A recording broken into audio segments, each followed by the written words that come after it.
I hope this pisses you off, because I'm telling you to annoy you. That you're sitting there struggling to pay your bills. There are people out there making so much money you couldn't possibly fathom you have anything they want all of the time. And you may sit there and go, oh, but they're miserable. A lot of them aren't. Trust me, they're having a great time. So you need to make a bunch more money because there's money everywhere. You have to do something. Raw action solves. So when I was broke, I was never like, I'm poor, what do I do? It was, I'm poor, I have to do something.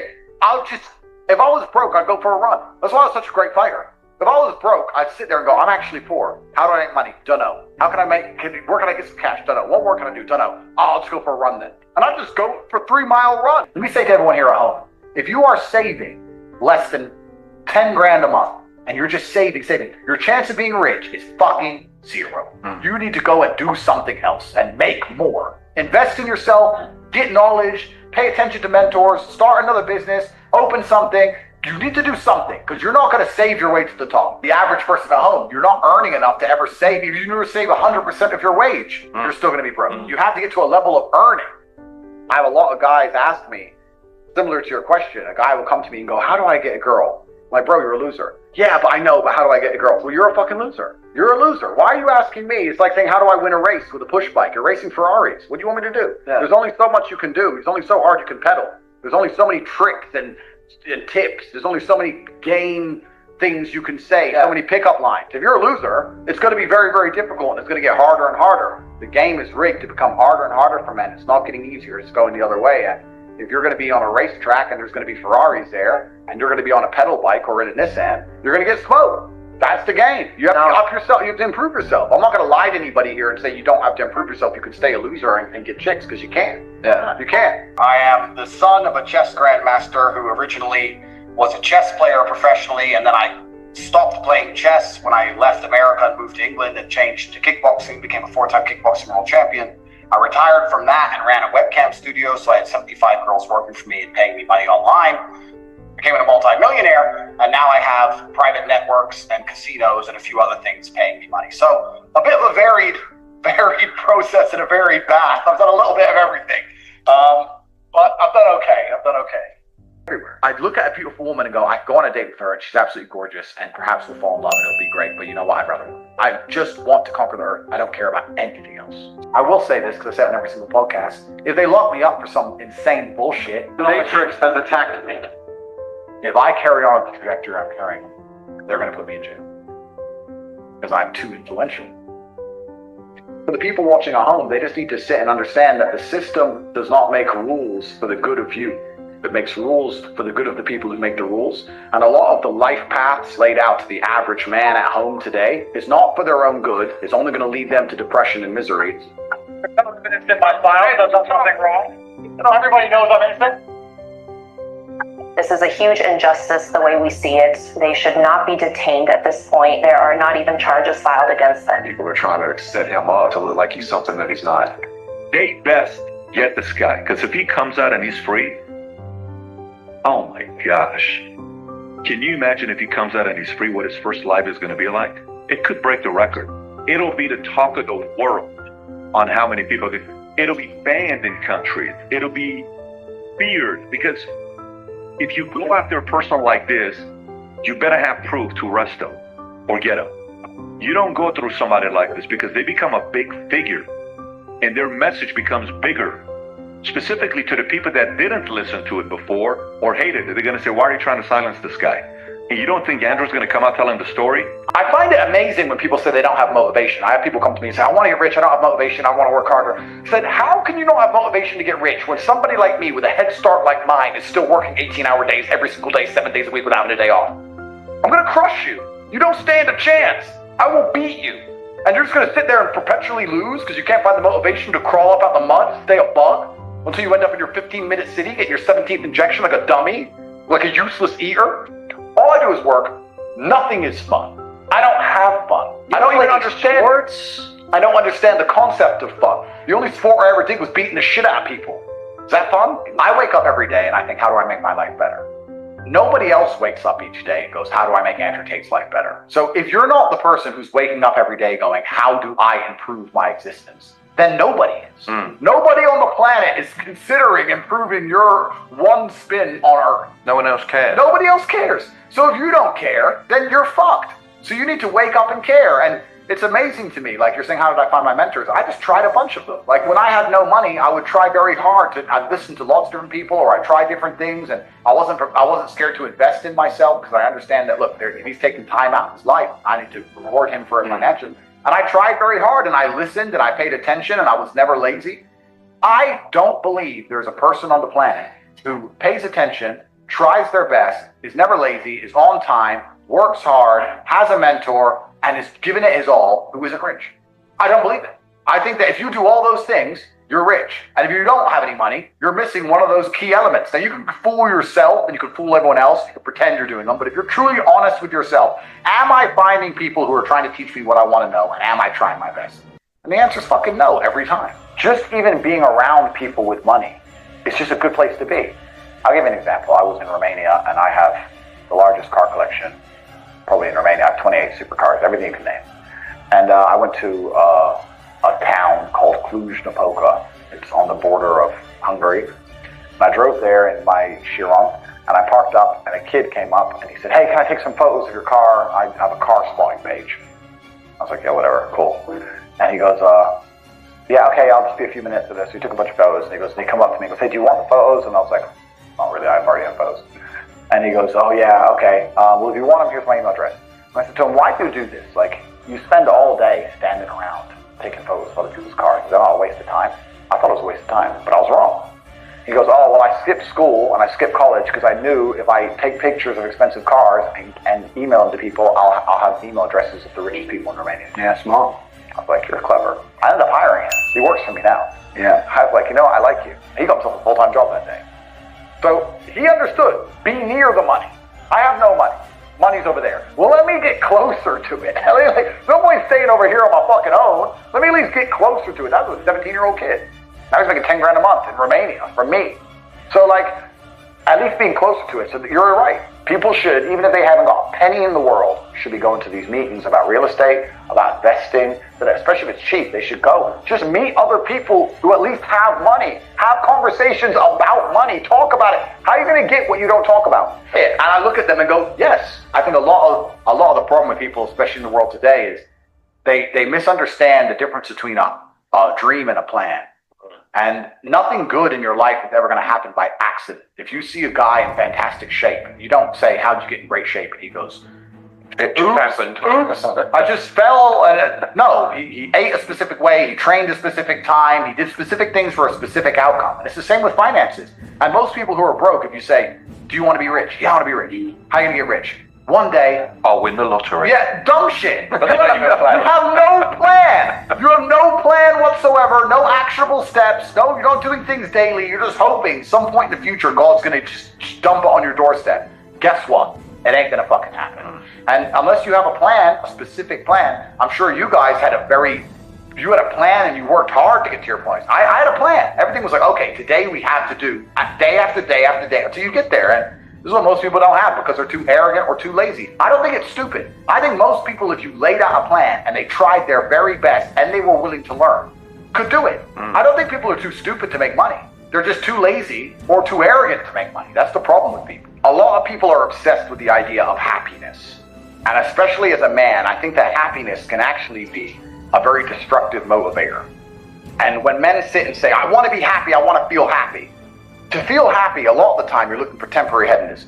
To be happy, you want to get drunk or take drugs or do something stupid temporarily, and it's very short-lived. I think you should instead be looking as a man to say, "I want to feel proud."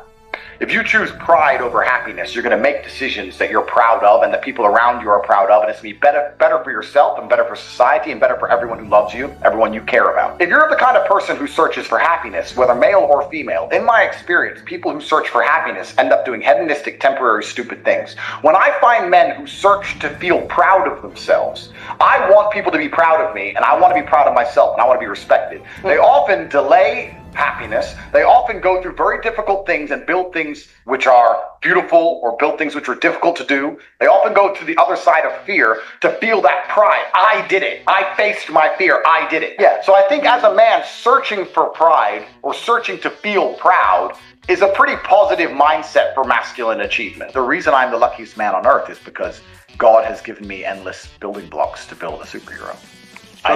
He's given me endless power. He's given me endless motivation. What do we say? Yeah. He's given me endless. I have endless sources of power. I can sit here right now and recall events that will prevent me from sleeping for 2 to 3 days. That gives me a superpower that other men do not have.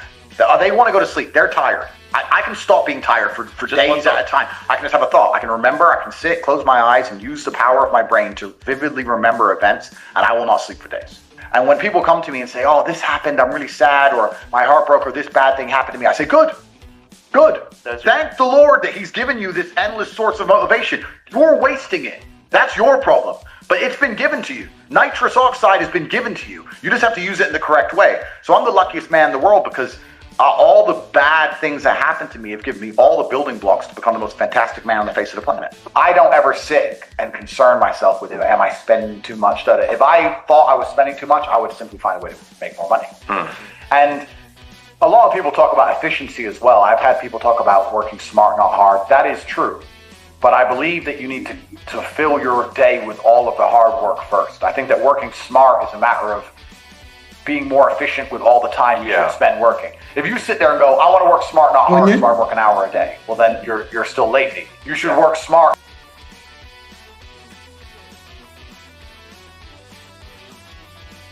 Yeah, I think that there's a common thread there, and there's a common thread which is if you're disciplined and you have willpower, that can be applied to absolutely anything, right? If you have unlimited willpower, you can always open up a can and smear it on to whatever you're doing. You're going to do well. So I had willpower when I was playing chess. I had willpower when I was kickboxing to make sure I trained as hard as humanly possible to become a 4-time world champion. I had willpower when I had a house full of 75 women, when I refused to sleep with them and kept my mind focused on the money. So it's all about that, it's all about self-control and self-discipline and making sure that you are the center of your own universe. And a lot of people agree with this, and a lot of people say this, and they go, yeah.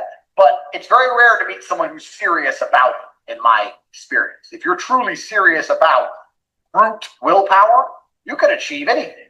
Like, you could do absolutely anything. That's what it's all about. So I've just had the same universal stubbornness and refusal to fail. And anything I've ever applied it at, I've done very well with for that reason. Nobody, absolutely nobody, gives a fuck about you as much as you're going to have to give a fuck about yourself.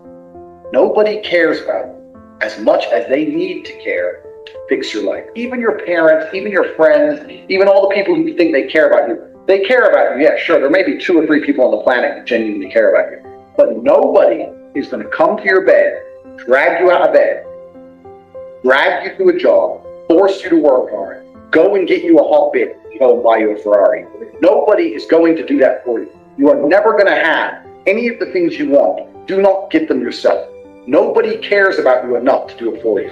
This is absolutely true. So you need to start identifying how your money is taken from you. Because once you identify how your money is taken from you, you can start to actually intelligently think about how you can take money from other people. You're right, and if you don't have discipline, you don't have anything, right? People often say to me, oh, but Tate, you're lucky, you're a kickboxer and you were talented. Yeah, I was talented, but I didn't find out I was talented until I was disciplined. If I wasn't disciplined enough to train, I would have never seen my talent. Because the guy with less talent than me, who trained harder than me, would have been kicking my ass. So you don't get to discover anything about yourself. You don't get to discover any of your genetic advantages, any of your talents. You don't get to discover anything about who you are as an individual, your spirit, your soul, what you're made of. Without discipline, you can't even discover anything. So discipline is a key to discovery. Discipline teaches you all about yourself. It teaches you what you really have.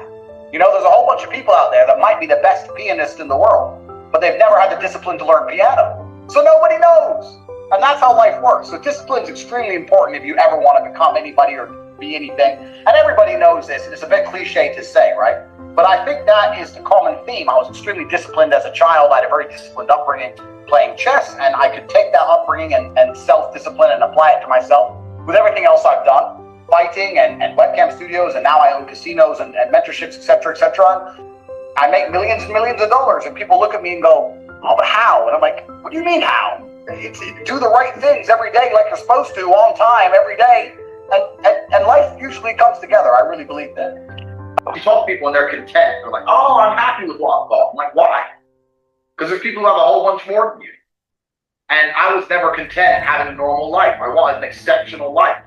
I didn't want a normal car, a normal house, a normal girlfriend. I didn't want none of that. I was like, no. There's dudes out here that have the best. Why do they deserve the best and I don't deserve the best? I really believe that.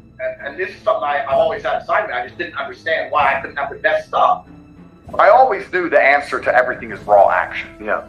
The answer to everything has always been raw action. My dad had a tweet about this. He said that raw action solves all. And he used to say this. I'll give you an example. If you're a farmer and you need rain for your crop and there's no rain, you can sit there and say there's no rain, we're all going to starve. Or you can stand up and do a rain dance. Now, will your rain dance work? Perhaps not. Perhaps the rain won't come. But I would argue that you're better off standing up doing that rain dance than just sitting there waiting to die. What the fuck? You just sit there and realize, whoa. I have a few years of consciousness. And even less than that, I have a few short years as a young man. Because age will damage you. If you're a millionaire when you're 60, it's not nearly as good as being a millionaire at my age. I became a millionaire at 28. So you need to realize you've got a few short years as a young man, wasted them. The only time being a man ever is good is if you become an exceptional man. He understood. Be near the money. I have no money. Money's over there. Well, let me get closer to it. No point staying over here on my fucking own. Let me at least get closer to it. That's a 17-year-old kid. Money for us is a tool to shape the world. And I think that's what a lot of people also don't understand about being rich. You don't want to be rich. You want to be powerful. That's what really is going to satisfy you in your soul. Mm-hmm. It's the power. It's not the I can afford this, that. That's nice for a while. But really what makes you happy is there's 60 of these Bugattis on Earth. Everyone wants one. Who gets one? I do. Because you can't have one. That's the fun of it, right? So it's power you're truly chasing. And if you want to be powerful, you can't be scared to invest money and spend money. A lot of people at home, if they want to make more money, need to invest in themselves. Yeah. They invest in themselves. And maybe they've been taught, well, if I just save. So I say this to people. I say, for the next 2 weeks, every time you spend money, even if it's a pound, write down how they got it from. I'm like, what do you mean? I'm like, all right, cool. You're walking down the street. You're going to Starbucks to buy a coffee. Why did they take your money? Well, I wanted coffee. Yeah, but how? Okay, you wanted coffee, right? Cool. Did you only want a coffee because you saw Starbucks, or did you want coffee beforehand? Why did you want their coffee and not another coffee? Did you buy a cake as well? Why did you buy a cake? All right, cool. So now you identified how they took your money. Then realize how they could have took more of your money. You bought a cake, but you didn't buy a sandwich. Why? The sandwiches weren't on display, or they looked cold, or they looked rubbish. Or the woman who was serving me was old and ugly. Maybe she was a young cutie and talked to me about bologna sandwiches or ball. Right? So you just start identifying how your money is taken from you. Because once you identify how your money is taken from you, you can start to actually intelligently think about how you can take money from other people. Print this shit? Money is not real.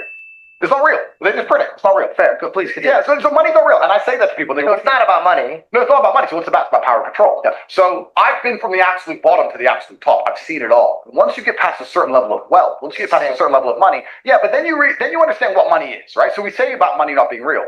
Money is not real from a governmental perspective because they just print it. It's nothing. But money is truthfully the stored time and energy of other people. If you have money, you have stored time and energy of other humans. Because of hourly rates. That's right. Because I can take that money and make someone else use their time and energy for X thing. So let's look at even American slavery, the slavery that most Americans understand. You're going to work for me. I'm going to give you a house and I'm going to give you food. And you're going to stay here and you're going to work. Slavery is abolished. So now what do? You're going to work for me. I'm going to give you that. I'm going to give you some money. And that money is enough to only buy you a house and some food. We've just put money in the middle. Now, if I can make you do whatever I want for money, and I can print as much money as I want, you're my slave. Because I can print it from the sky, and you need it to live. So you are my slave. Money's not real. So I have all of this money. I have the stored time and energy of other humans. And once you get past a certain level of wealth, you understand, which ties back to COVID, that you're not interested in money. What you're interested in is people. It's always been about having good people around you. You want a beautiful, doting, loving woman who's obsessed with you. You want good brothers who will stand by you and make you motivated. You want bodyguards who are going to protect you. You want people. And then you want to look at it further down the rabbit hole. You want to get more sinister. If you've been born into a lineage or a dynasty or the people who control the world, you want robot people. You don't want to be spoken to disrespectfully. In your empire, in your podcast empire, right? You now have a podcast. would you allow a member of staff to come along and say, this is bullshit, I don't like how you do this, this is shit, you're shit? Or would you fire him? I don't know if I would fire them. I would first try to teach them how to behave. And if they didn't listen, They're out. absolutely. So let's imagine you ran a country. Okay. All right. Let's imagine you ran the world.